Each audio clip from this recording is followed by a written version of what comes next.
Hi there, it's going to be a screencast about how to get started with Glogster or edu. So you'll need to go to edu.glogster.com, as I have up there in the address bar, and go right up to the upper right corner and click Sign Up. Okay, I'd recommend getting started with the basic teacher license. Gets you really just started into Glogster, and you have a lot of the features, and then later maybe you can advocate for having a premium account for your school, or you may be interested in signing up yourself for this if you really like the tool. So I'm gonna click here on Get It for the basic teacher account, which actually allows you to have 50 student accounts as well.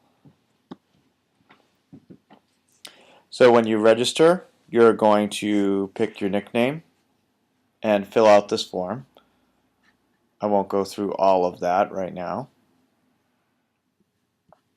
So once you fill out this form, I would recommend using a edu account if you have one, meaning an email account that links to your school, because that will help prove that you're a teacher, if that's necessary for getting your student accounts, etc. Then click Sign Up.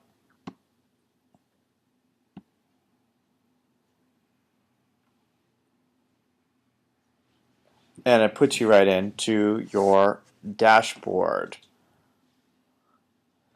So in terms of getting student accounts, if you'd like, right here in the student section of the dashboard, you can click Add New Students, and you are allowed to have 50 accounts with your free login, which I'd recommend that you use. If you want to just add the 50 accounts, you can just keep them in your email until you use them later. Glogster initially offered 200 free accounts, and they're down to offering 50, which is understandable, as the sense that they should charge for what they offer. So I do recommend doing that when you get a chance. I'm not going to do that right there. Okay, so your dashboard really is sort of your main way to be looking around Glogster. As you create glogs, they will sit down here in the Your Glogs section. You can add glogs to your favorites, etc. But why don't we get a look at how you actually create a glog. So I'm going to click right here at Create a Glog, or you can click Create New Glog.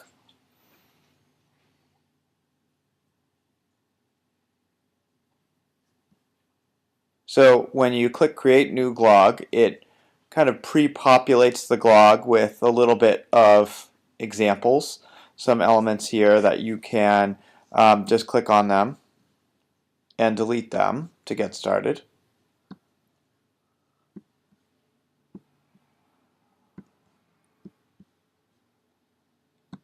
So that you can have a blank area.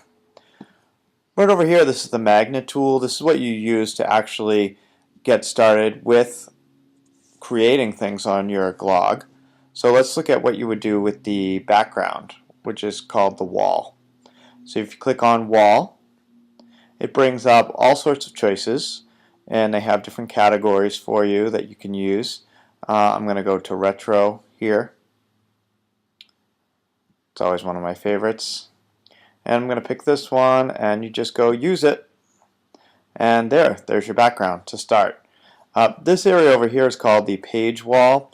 You could spend some time finding a complementary setup that would work with your glog, but it's such a small space, I often don't really worry about it too much. You can use a picture or a solid color as your wall. Your pictures would require you to actually upload a picture, which we're going to get into a little bit later in the week, but you can just remember that can be done for your wall too. And solid color allows you to actually pick a solid color that you would use. But let's stick with what we've got here. The only other thing I'm going to show today is how to add text to your glog. Go right here to the text part of the magnet tool, And there are three different kinds of text that you can add. There's bubbles, stickers, and titles. You can also add just basic text boxes. Let's start with titles. Titles are long and thin, like a title would be. And again, the same categories are available to you in making your glog. I'm not going to focus too much on finding things that complement this, just so we don't spend too much time. Let me go to retro. And when you find one you like, you just click use it. And it's going to go in under the window that's open here. So you can close that. And here can be the title. It's very easy to click and drag in Glogster.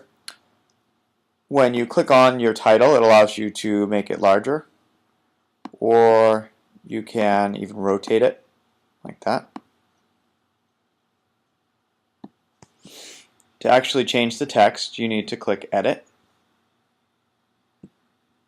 and then you can type right into this area.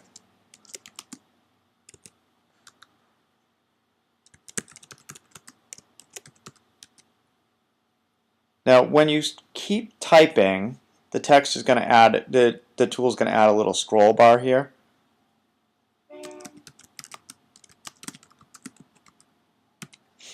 And with some text elements, I think scroll bars are fine, but probably not for titles. What you want to do is make it, use less text there, or you can change the size of the text. So I'm going to change the size of the text in this case. The way you do that is you click on this little AB1, and you can use the font size so that it all fits in one title. This little area of the change text menu allows you to pick different fonts as well and change your centering, make it bold. Only certain fonts can be made bold, or you can change the color of the text.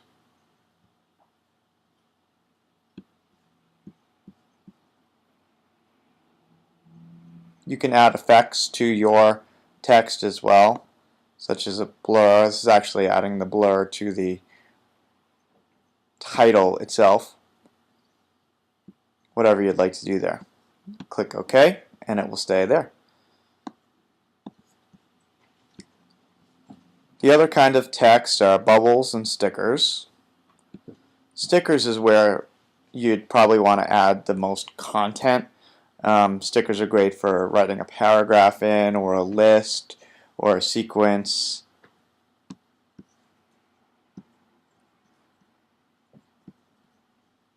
And these work the exact same way as that title, except they give you more sort of real estate to be working with.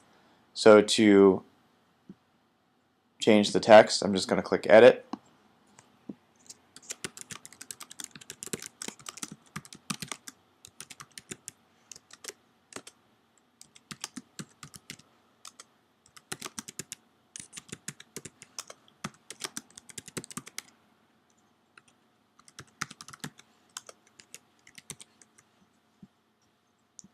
And you can use that same font menu, change text, to change the text elements that I talked about before. To save your work, you're going to want to go down to the bottom and click Save or Publish. Give your glog a name. You have to give some sort of category. You can tag it, or you can skip tags. Mark it as unfinished first until it's actually finished, and then click Save. After it saves, it'll tell you can continue editing, view it in non-edit mode, or go back to the dashboard. I'm going to go back to the dashboard. When you want to come back and work on your glog some more, you go down on your dashboard, and now in my glogs I actually have the one that we've created here, and to work on it more you have to be sure that you click Edit. If you just click on the glog itself, it will show you it as a poster but not editable. so you have to click Edit to come back to it. So we'll do that tomorrow when we come back for our second screencast on how to add images and some other elements to your Glog. Thanks a lot.